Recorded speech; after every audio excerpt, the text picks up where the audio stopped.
Ini benar-benar sangat beyond expectation lah. Jadi saya berpikir di awal tuh kayak paling cuman sekedar materi, kurikulum segala macam. Yes, benar, itu ada materi kurikulumnya dan itu udah sangat membantu kita dan kalian sangat detail soal itu. Sangat memudahkan kita untuk tinggal copy paste aja gitu.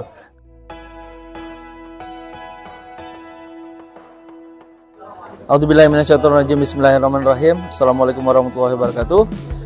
Perkenalkan, nama saya Rehan. Saya asli dari Bandung, mewakili dari Hijrah Peduli dan Sidak Jabar. Masya Allah, awalnya pertama kali pas, jujurnya saya nggak tahu. Pertama kali sama sekali nggak tahu bahwasanya ada yayasan nama Al-Fatihah, dan masuk pertama itu berpikir tentang oh ini mungkin nggak ada bedanya sama yayasan-yayasan lainnya gitu. Tapi ketika belajar di sini nih saya ngelihat banyak banget yang menjadi pembeda. Yang pertama itu saya ngamatin bahwasannya ini regenerasinya cepet banget. Jadi dari para karyawannya, dari para santrinya itu nggak ada yang ketemu seusia saya, ya, nggak ada yang ketemu seusia. Jadi pada masih muda semua, masya Allah, tabarakallah. Dan kalau orang berbicara tentang anak muda, berbicara tentang untuk diajakin bisnis, itu aja sebenarnya udah cukup seru di luar sana anak muda berbisnis.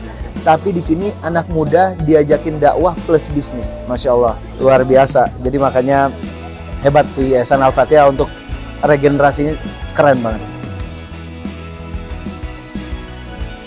4 hari ini ketika saya orangnya terbiasa kalau misalnya ngelihat lebih ke helikopter view-nya aja ya. Kalau teknis, jujurnya saya butuh banyak waktu untuk mencernanya gitu ya. Kalau misalnya bicara teknis tadi tentang CS, tentang admin segala macam gitu ya.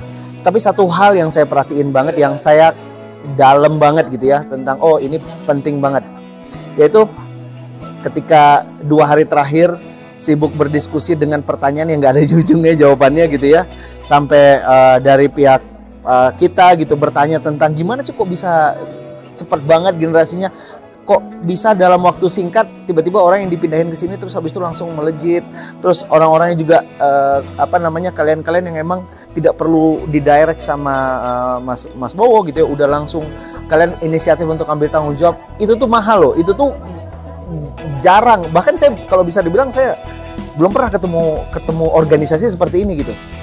Bahkan pas ditanya kayak gitu kan, ternyata kalian pun juga nggak bisa jawab gitu ya. Tapi sampai saya satu kesimpulan gitu pas ngeliat, oh iya ya, ternyata ada satu hal yang tidak bisa ditoleransi sama Mas Bowo selaku pimpinan dari Al-Fatihah, itu adalah Quran, sholat dan Quran. Itu nggak bisa toleransi. Kalau menurut saya murah, jujurnya ini benar-benar sangat beyond expectation lah. Jadi saya berpikir di awal tuh kayak paling cuman sekedar materi, kurikulum segala macam.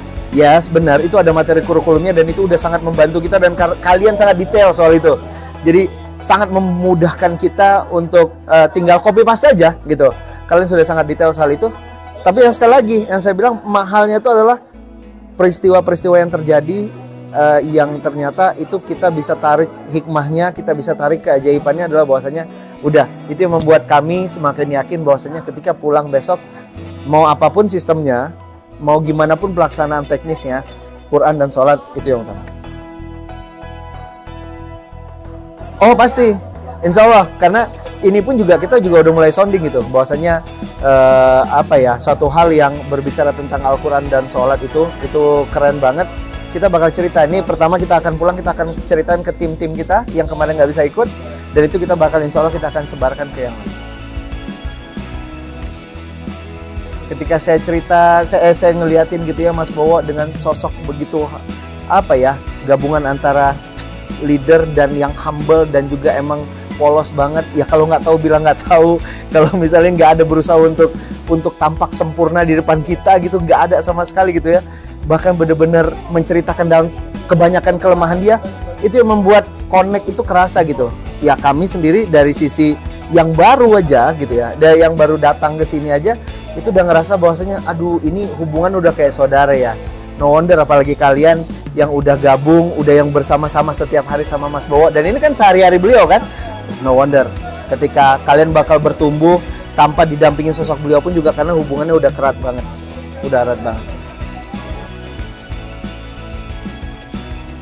Semoga Yayasan Al-Fatihah ini dan timnya diberi keberkahan sama Allah, karena niat kalian mulia, ya. Niat kalian nggak ada yang lain, nggak bukan kalian ingin memperjuangkan agama Allah. Dan berulang kali Mas Bowo bilang bahwasannya inilah yang ingin ditinggalkan, suatu legacy yang ingin ditinggalkan ketika misalnya kalian semua nggak ada atau kita semua nggak ada. Jadi niatnya udah cuman itu. Saya yakin, hakul yakin pasti ditolong sama Allah. Dan ini mudah-mudahan ya Al-Fatihah jadi barometer, Al-Fatihah jadi sentral, dimana insya Allah semua yayasan-yayasan di Indonesia, saya juga hampir berinding dengan semua yayasan-yayasan di Indonesia yang tujuannya sama, cuman Allah dan Rasulnya, tujuannya sama untuk memperjuangkan agama ini gitu ya. Mudah-mudahan Yayasan Al-Fatihah ini bisa jadi penguncinya. Yayasan Al-Fatihah ini bisa menggerakkan semuanya. Aduh, Masya Allah, kalau semua bergerak dengan satu visi yang sama, satu ritme yang sama, Islam bakal jaya di Indonesia. Energik, yes, satu kalimat energik yang ya mesinnya nggak ada matinya gitu ya, yang membuat kita pun juga merasakan hal yang sama, auranya atau vibes yang kalian bangun di sini gitu. Terima kasih banyak Yayasan Al-Fatihah yang sudah memberikan waktunya sama kami. Semoga kalian makin lebih jaya. Amin. Assalamualaikum warahmatullahi wabarakatuh.